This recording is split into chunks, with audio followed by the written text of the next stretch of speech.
बब्बन तांत्रिक अब तक बहुत से भूत प्रेतों का सामना कर चुका था और अब बब्बन ये चाहता था कि वो किसी ऐसी जगह पर चला जाए जहां पर उसे अपार शांति का अनुभव हो और ऐसी भूत प्रेत आत्माओं से उसे सामना न करना पड़े।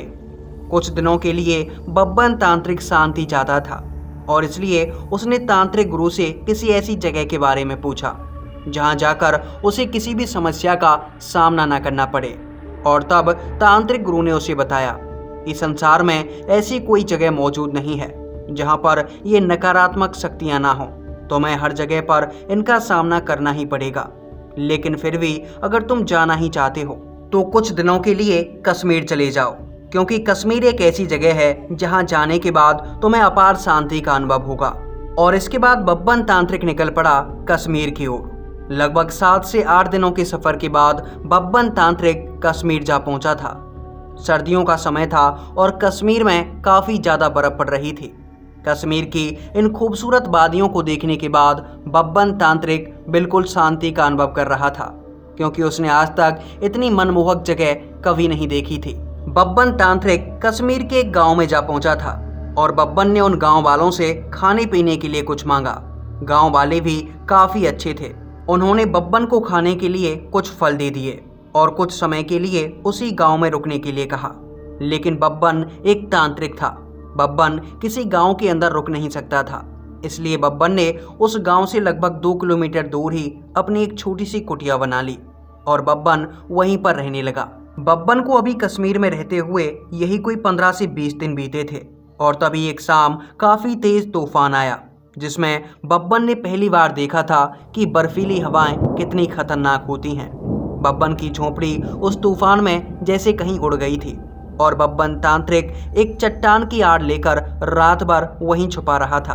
और फिर जैसे ही वो तूफान खत्म हुआ तो बब्बन तांत्रिक उस गांव की तरफ निकल पड़ा, ये देखने के लिए कि कहीं गांव के अंदर कोई नुकसान तो नहीं हुआ।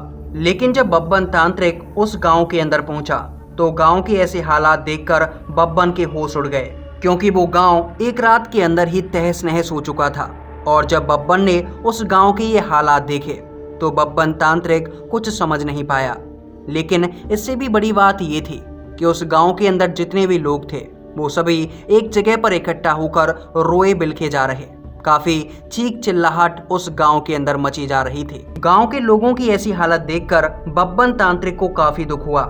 लेकिन जब बब्बन तांत्रिक उन गांव के लोगों के बीच गया तो गांव के लोगों ने बब्बन को एक ऐसी बात बताई जिसको सुनकर बब्बन के भी होश उड़ गए थे।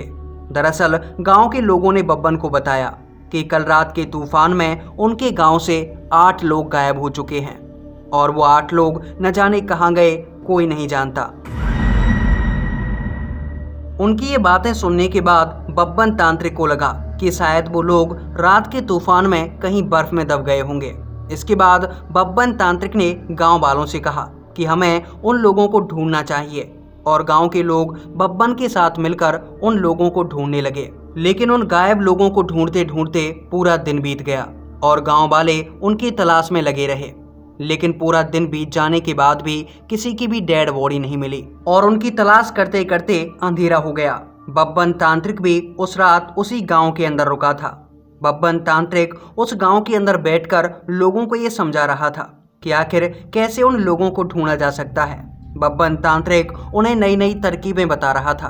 आज रात का मौसम बिल्कुल शांत था, लेकिन न जाने कहां से रात के 10-11 बजे के आसपास काफी तेजी से वही बर्फीली आंधियां चलना शुरू हो गया। और ये बर्फीली आंधियां पिछली रात से भी काफी तेज थीं, इतनी तेज कि उन्होंने फिर से घरों को तहस नहस कर दिया। बब्बन तांत्रिक और सभी गांव वाले एक जगह पर इकट्ठा हुए और एक बड़ी सी चट्टान के पीछे जाकर छिप गए, क्योंकि एक चट्टान ही थी जो कि इस बर्फीली आंधी से उनको छुटकारा दिला सकती थी। काफी देर तक ये तूफान चलता रहा। बब्बन तांत्रिक और गांव वाले सर्दी के मारे कांपे जा रहे थे। रात के लगभग 2 बजे के आसपास ये तूफानी हवाएं चलना बंद हुआ तो वे गांव वाले उस चट्टान के पीछे से बाहर निकले और जब वे अपने गांव की तरफ बढ़ने लगे तो उन्होंने देखा कि गांव के बीचों बीच आग जल रही है और वो आग भी कुछ इस तरह से जल रही थी जैसे हम सर्दियों में आग सेकने के लिए जलाते हैं।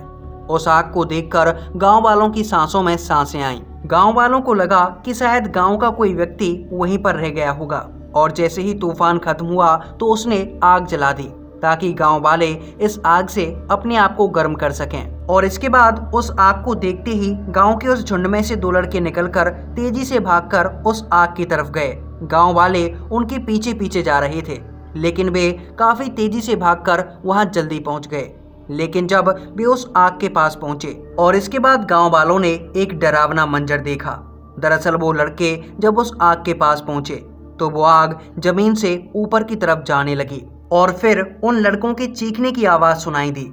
इसके बाद गांव वालों को वो आग भागती हुई नजर आई और उसने उन दोनों लड़कों को पकड़ रखा था। और ये नज़ारा देखकर वे सभी गांव वाले अचानक से अपनी अपनी जगहों पर रुक गए और जैसे वे सहम से गए थे।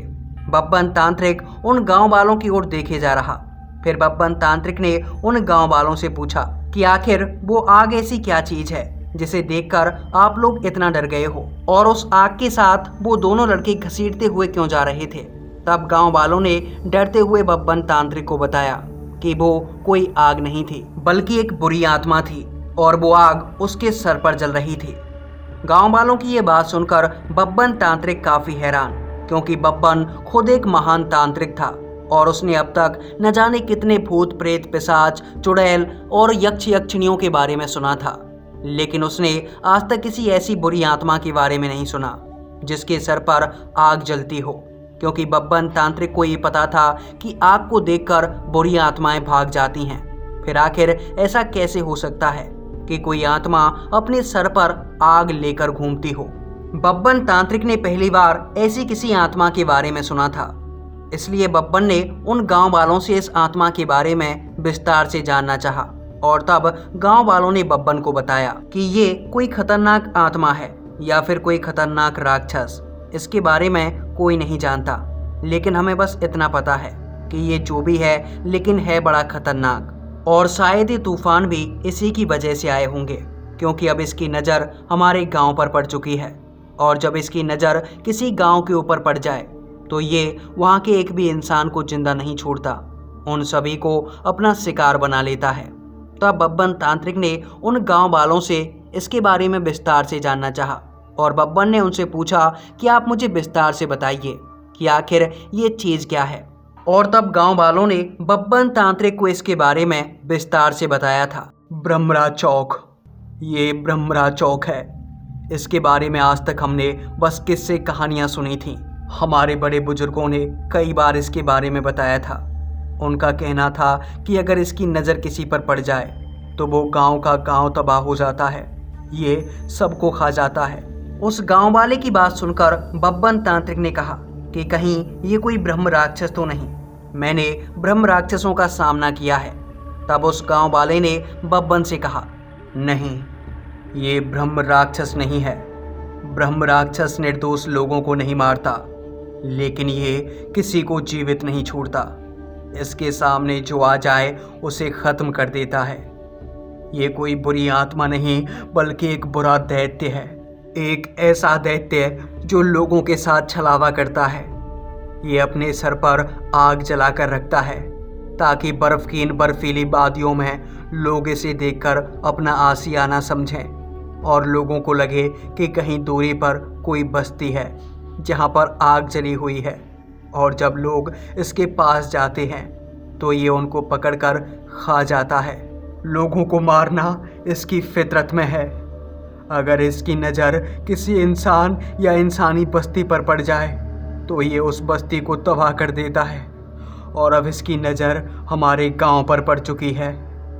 अब हमें कोई नहीं बचा सकता, शायद कोई नहीं बचा सकता। हमें सुबह ही इस बस्ती को छोड़कर यहाँ से कहीं दूर जाना होगा, लेकिन फिर भी हम नहीं बच पाएंगे क्योंकि ये हमारे बारे में सब कुछ जानता है।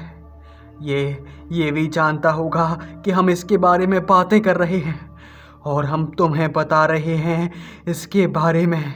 इसके पास ना केवल शैतानी शक्तियाँ हैं बल्कि ऐसी भी शक्तियाँ हैं जिनसे ये पता लगा सकता है कि कौन इसके बारे में क्या बातें कर रहा है। कहीं ये हम सब पर हमला ना कर दे। हमें जल्दी इस गांव से निकलना होगा। बब्बन तांत्रिक ने जब उन गांव वालों की बातें सुनी तो बब्बन अपने बारे में कुछ बताना नहीं चाहता था। लेकिन उनको डरता हुआ देख बब्बन ने उन गांव वालों से कहा कि तुम्हें डरने की कोई ज़रूरत नहीं है, क्योंकि जो तुम्हारे सामने खड़ा है यानी कि मैं, बब्बन तांत्रिक, मैं कोई छोटा मोटा तांत्रिक नहीं हूँ, बल्कि मैंने न जाने कितने भूत प्रेत पिशाच ब्रह्म राक्षस किचकांडी छलावा और कितनी ही शैतानों का सामना किया है। बब्बन तांत्रिक आज तक किसी से हारा नहीं। बब्बन ने न जाने कितने गांव वालों की रक्षा की है, कितने गांव वालों को बब्बन ने बचाया है। तो भला बब्बन इस गांव को क्या होने देगा? बस आप मुझे इतना बताइए कि कैसे इस दैत्य को खत्म किया जा सकता है। और तब बब्बन की बातें सुनकर उन गांव वालों की जान में जान आई। लेकिन गांव वालों ने बब्बन से कहा कि उन्हें इस राक्षस को मारने के बारे में कुछ नहीं पता कि आखिर इसे कैसे मारा जा सकता है, लेकिन इससे बचने का एक उपाय है, और वो उपाय है इससे छुपकर रहना। गांव वालों ने कहा कि हमारे बड़े बुजुर्ग बताते थे कि अगर आपको कहीं पर भी ये दैत्य दिखाई दे जाए तो इससे बचने के लिए किसी ऐसी गुफा के अंदर चले जाइए जो कि काफ़ी गहरी और अंधेरी हो, क्योंकि अगर इसकी नज़र आपके ऊपर पड़ गई तो फिर इससे बचना नामुमकिन है। बब्बन तांत्रिक ने उन गांव वालों से इस ब्रह्म चौक के बारे में सब कुछ जान लिया था कि आखिर ये कितना ताकतवर होता है और इसकी शक्तियाँ कैसी होती हैं। फिर बब्बन तांत्रिक ने उन गांव वालों के साथ मिलकर एक योजना बनाई। बब्बन तांत्रिक ने उन गांव वालों से कहा कि कल रात जब ये ब्रह्म चौक यहाँ पर आएगा तो चाहे कुछ भी हो जाए, लेकिन हमें इसके सामने नहीं जाना है। कोई भी गांव वाला इसके सामने नहीं जाएगा।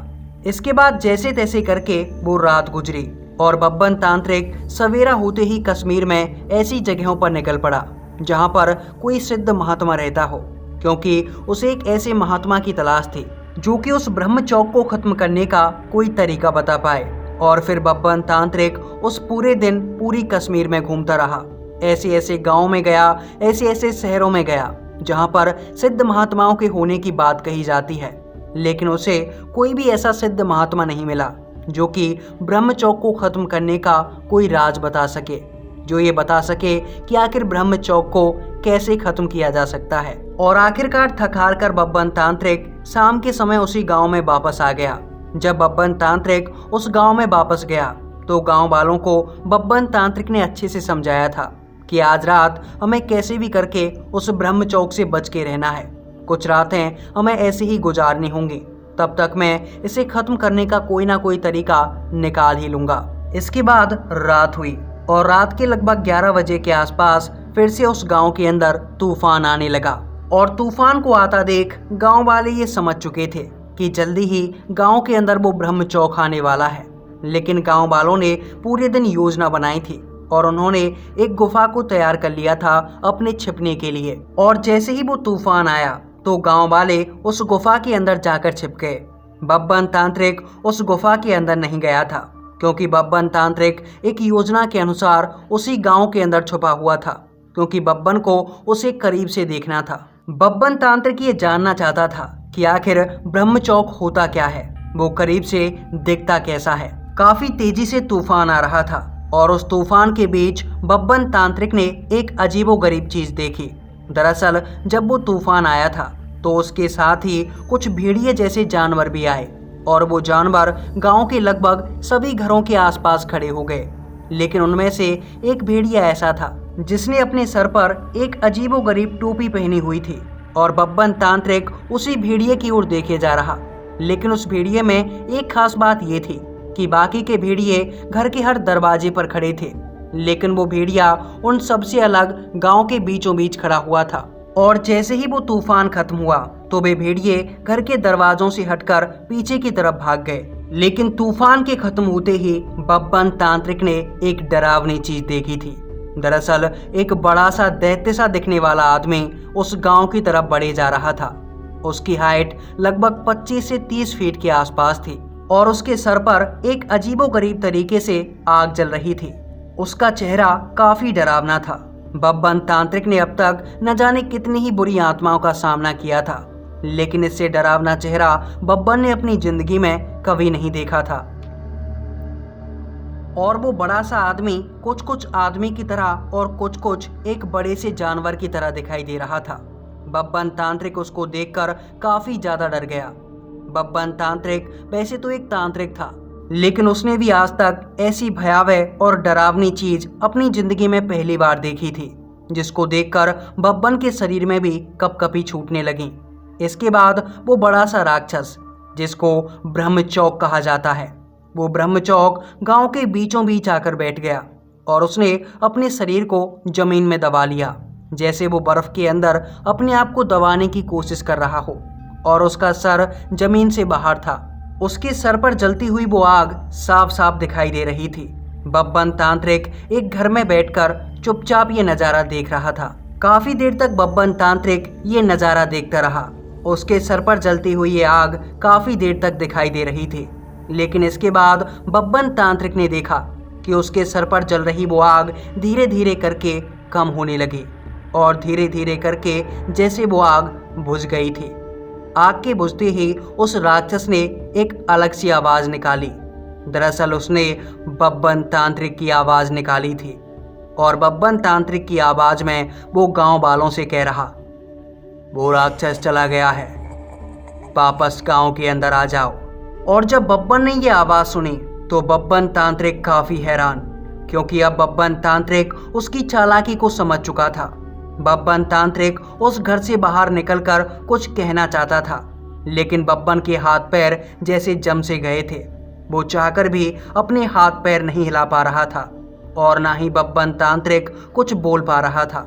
फिर उस राक्षस ने फिर से वो आवाज निकाली, सुनो, वो राक्षस यहाँ से चला गया है, गांव में वापस आ जाओ, अब तुम्हें किसी से कोई खतरा नहीं है। बब्बन तांत्रिक उस राक्षस की इस चालाकी को समझ चुका था।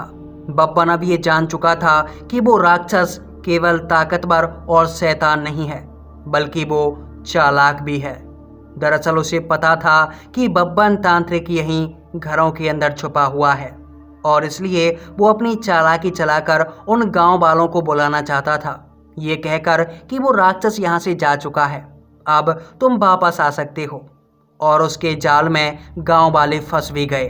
उस राक्षस की ये आवाज़ सुनकर वे गांव वाले उस गुफा से बाहर आ गए और जब वे गांव वाले गुफा से बाहर आए तो वो राक्षस जोर जोर से हंसने लगा और उसने वापस से अपने सर को बर्फ से बाहर निकाल लिया और फिर उसके सर पर लगी हुई वो आग धधकने लगी।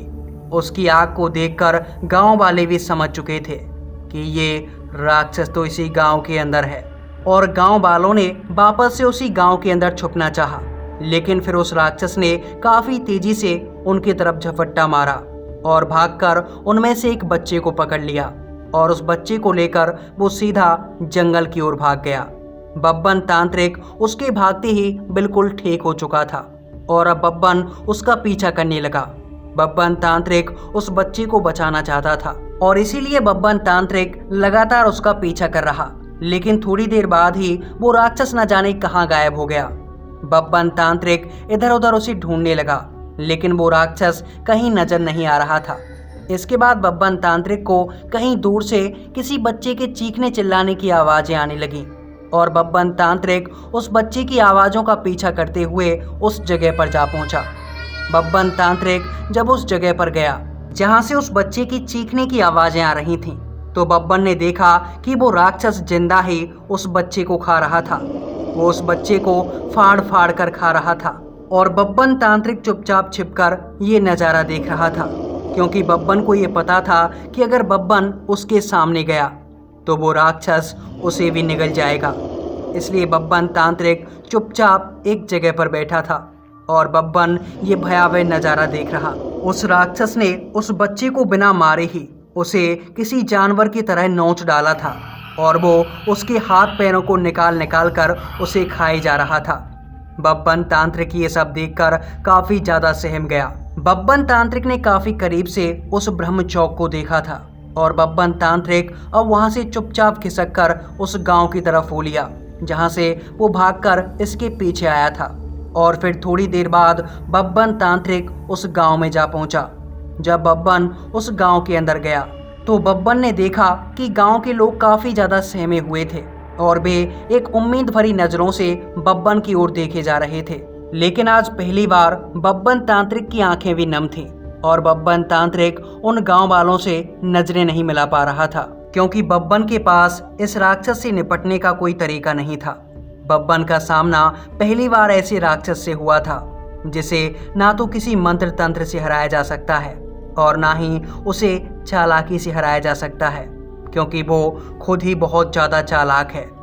बब्बन तांत्रिक को कुछ समझ नहीं आ रहा था कि आखिर बब्बन करे तो करे क्या, कैसे उस ब्रह्म चौक से इन गांव वालों की जान बचाए। बब्बन तांत्रिक आज पहली बार खुद पर शर्मिंदा था। बब्बन इतना बड़ा तांत्रिक था, उसने न जाने कितने भूत प्रेतों से सामना किया था, लेकिन आज बब्बन तांत्रिक पहली बार मायूस था अपने इस तांत्रिक विद्या पर, क्योंकि इसके अंदर कोई भी ऐसा समाधान नहीं था जो कि उस ब्रह्म चौक से निपट सके। कैसे उस ब्रह्म चौक का सामना करे। अब बब्बन तांत्रिक के सामने एक समस्या ये भी थी कि आखिर अगली रात इन गांव वालों को बचाया कैसे जाए, क्योंकि अब वो ब्रह्म चौक उस गुफा के बारे में भी जान चुका था जहां पर पिछली रात वो गांव वाले छिपे थे। इसके बाद जब अगली सुबह हुई तो बब्बन तांत्रिक ने उन गांव वालों के साथ मिलकर फिर से एक योजना बनाई। बब्बन तांत्रिक ने उन गांव वालों को बताया कि हम इस ब्रह्म चौक से ऐसे नहीं बच सकते, क्योंकि ये काफ़ी ताकतवर होने के साथ साथ काफ़ी चालाक भी है। ये हमें बेवकूफ़ बनाना भी जानता है।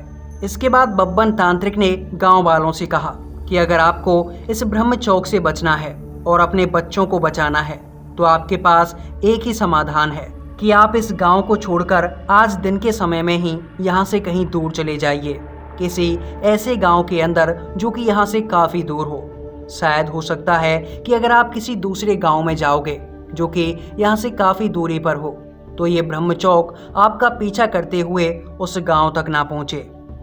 केवल यही एक तरीका है आपकी जान बचाने का, और मैं इस ब्रह्म चौक से मुकाबला करने के लिए किसी ऐसे इंसान को ढूंढता हूँ जिसे इसकी कमजोरियों के बारे में पता हो, जो जानता हो कि इसे ख़त्म कैसे किया जा सकता है। लेकिन तब तक तुम्हें किसी दूसरे गांव के अंदर रहना होगा। शाम होते के साथ ही मैं भी उस गांव के अंदर पहुंच जाऊंगा। बब्बन तांत्रिक की बात सुनकर गांव वालों ने बब्बन की इस बात को सही समझा और इसके बाद वे गांव वाले अपना बोरिया बिस्तर बांधकर एक ऐसे गांव की तरफ निकल पड़े जो कि वहां से काफी दूर था।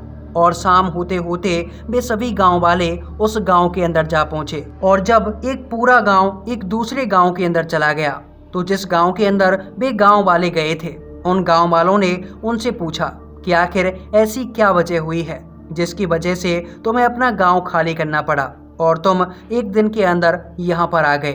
तब उन गांव वालों ने अपने साथ घटी हुई उस ब्रह्म चौक की घटना के बारे में बताया। और तब जिस गांव के अंदर वे पहुंचे थे उस गांव के लोगों ने इन लोगों से कहा कि आप हमारे गांव के अंदर रह सकते हैं, यहाँ पर ऐसी कोई समस्या नहीं है। और वे गांव वाले उस गांव के अंदर रुक गए। और जब वे रात के समय में उस गांव के अंदर रुके तो रात में फिर से लगभग 11 बजे के आसपास उस गांव के अंदर भी बर्फीला तूफान आने लगा। और फिर जो गांव वाले इस गांव के अंदर आए थे उन्होंने शोर मचाना शुरू कर दिया कि ब्रह्म चौक आ चुका है और वो अब हम सबको ख़त्म कर देगा।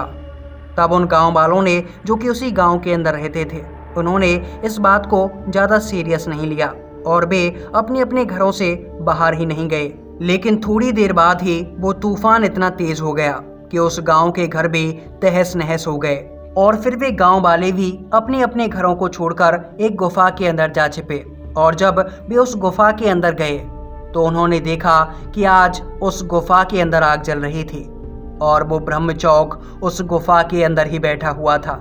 और जब इतने सारे लोग उस गुफा के अंदर जाने लगे और उन्होंने उसके अंदर जलती हुई उस आग को देखा तो वे समझ चुके थे कि ब्रह्म चौक आज इस गुफा के अंदर बैठा है। और इसके बाद उन गांव वालों ने उस गुफा से निकलकर भागना शुरू कर दिया। लेकिन जब वे उस गुफा से निकलकर भाग रहे थे तब उस ब्रह्म चौक ने 2-3 लोगों को फिर से पकड़ लिया और उन्हें मौत के घाट उतार दिया।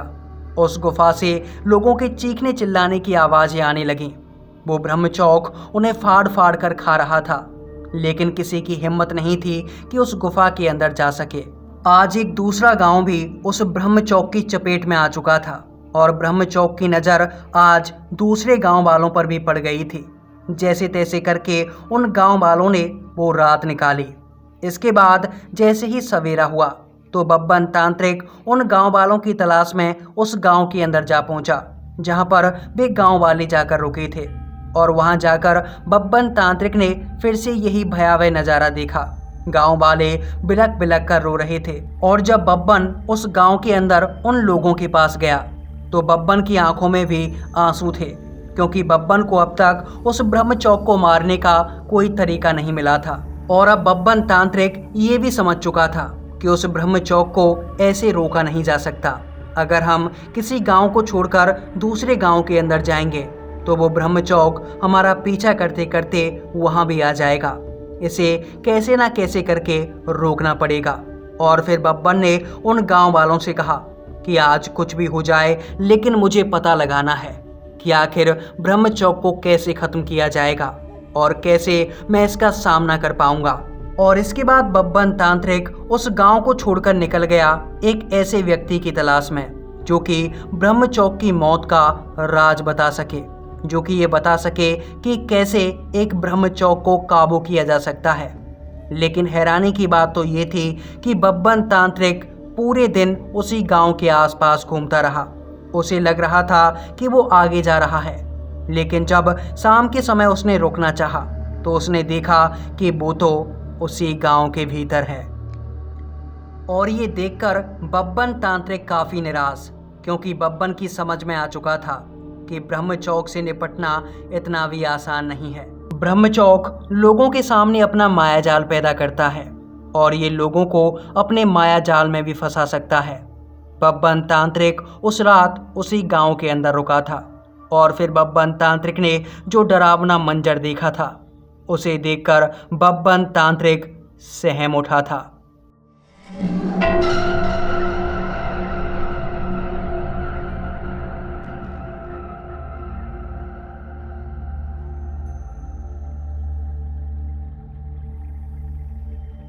तो दोस्तों ये था बब्बन तांत्रिक की आप बीती का 17वां एपिसोड। अगर आपने इससे पहले के एपिसोड नहीं देखे हैं तो वीडियो की डिस्क्रिप्शन में आपको उनके भी लिंक मिल जाएंगे, आप वहां से बब्बन तांत्रिक के एपिसोड देख सकते हैं। तो आज की इस वीडियो के अंदर बस इतना ही। और भाई देखिए, कुछ सब्सक्राइबर्स हैं मेरे जो कि ये चाहते हैं कि बब्बन तांत्रिक के एपिसोड एक एक घंटे के आएँ, लेकिन मैं आपको बता दूं कि 20 से 25 मिनट का एपिसोड बनाने में मुझे लगभग 6 से 7 घंटे लग जाते हैं। अगर मैं 1 घंटे का एपिसोड बनाऊंगा तो मुझे लगभग 13-14 घंटे लगेंगे। लेकिन मैं आपके लिए वीडियो को 1 घंटे का भी बना सकता हूं और 13 से 14 घंटे अपने दिन के खर्च कर सकता हूं। लेकिन प्रॉब्लम ये है कि अगर मैं 1 घंटे का एपिसोड बनाऊंगा तो जो कुछ लोग होते हैं वो वीडियो को शुरू में ही स्किप करके छोड़ के चले जाते हैं एंड कुछ लोग पूरा नहीं देखते हैं, तो फिर वीडियो जो है उसका परफॉर्मेंस डाउन होता है, उसका ड्यूरेशन डाउन हो जाता है। और अगर ऐसा होता है तो वीडियो आगे चल नहीं पाती है एंड उसके व्यूज़ डाउन हो जाते हैं। और आप लोग तो यार पूरा देखते नहीं हो वीडियो को, तो मेहनत भी बहुत करनी पड़ती है एक वीडियो को बनाने में। लेकिन फिर भी अगर कुछ लोग चाहते हैं कि 1 घंटे का एपिसोड बनाऊं तो मैं 1 घंटे का एपिसोड बनाऊंगा। बस आप कमेंट करके बताइए कि कौन कौन है जो कि चाहते हैं कि बब्बन तांत्रिक के 1-1 घंटे या फिर उससे भी बड़े एपिसोड आएँ, क्योंकि मैं आपके लिए मेहनत करने के लिए तैयार हूँ, आपके लिए 1 घंटे से भी ज़्यादा का एपिसोड देने के लिए तैयार हूँ। बस आपको सपोर्ट करना होगा एंड वीडियो को लाइक कर दिया करो ताकि वीडियो का एंगेजमेंट बढ़ सके। एंड यार देखो, जिन्होंने सब्सक्राइब नहीं किया है और वीडियो को पूरा देखते हैं तो भाई सब्सक्राइब कर लो, बहुत मेहनत लगती है वीडियो बनाने में। एंड इस चैनल पे आपको 2 वीडियोस देखने के लिए मिलती हैं, एक दोपहर को 2:30 बजे के आसपास अपलोड होती है एंड एक आती है रात को 10 बजे 10:30 बजे के आसपास। तो भाई 2 वीडियो बनाने में लगभग पूरा दिन ही खर्च हो जाता है और भी काम है जो कि करने हैं, बट वीडियोज़ बनाने पे ही फोकस है। तो सपोर्ट करो यार, सब्सक्राइब कर लो चैनल को एंड शेयर भी अगर करना चाहो अपने दोस्तों के साथ, लेकिन उनके साथ ही करना जिनको हॉरर स्टोरी देखना पसंद है। तो भाई आज के लिए बस इतना ही। कौन कौन चाहते हैं कि 1-1 घंटे के एपिसोड आएँ, कमेंट सेक्शन में कमेंट करके ज़रूर बताना। अगर 20 से भी ज़्यादा लोगों के कमेंट आते हैं कि 1 घंटे का एपिसोड चाहिए तो कल का एपिसोड 1 घंटे या फिर उससे भी ज़्यादा का होगा। एंड कल का एपिसोड काफ़ी इंटरेस्टिंग होने वाला है, तो भाई चैनल को सब्सक्राइब करके रखना और जो बेल नोटिफिकेशन होता है उसको ऑन कर लेना एंड ऑल पे सिलेक्ट कर लेना, ताकि आपके पास मेरी वीडियोस का नोटिफिकेशन सबसे पहले पहुंच सके। और अगर आपको कमेंट सेक्शन में कुछ बोलना है कि आपकी आवाज़ अच्छी नहीं है, आपकी स्टोरी टेलिंग अच्छी नहीं है, आपकी स्क्रिप्ट अच्छी नहीं है, तो आप बोल सकते हैं। आपको साउंड इफेक्ट अच्छे अच्छे चाहिए हॉरर वाले, तो आप सब कुछ बोल सकते हैं, कोई प्रॉब्लम नहीं है। क्योंकि आप बताओगे नहीं तो मैं सीखूंगा कैसे, एंड अगर मैं सीखूंगा नहीं, आपकी बातों पे फोकस नहीं करूंगा, तो इम्प्रूव नहीं कर पाऊंगा। और मुझे हॉरर स्टोरी लाइन में इम्प्रूव करना है अगर आप लोगों का सपोर्ट रहा तो भाई चलते हैं, कल मिलते हैं फिर से रात 10:30 बजे के आसपास एक और नई बब्बन तांत्रिक की कहानी के साथ।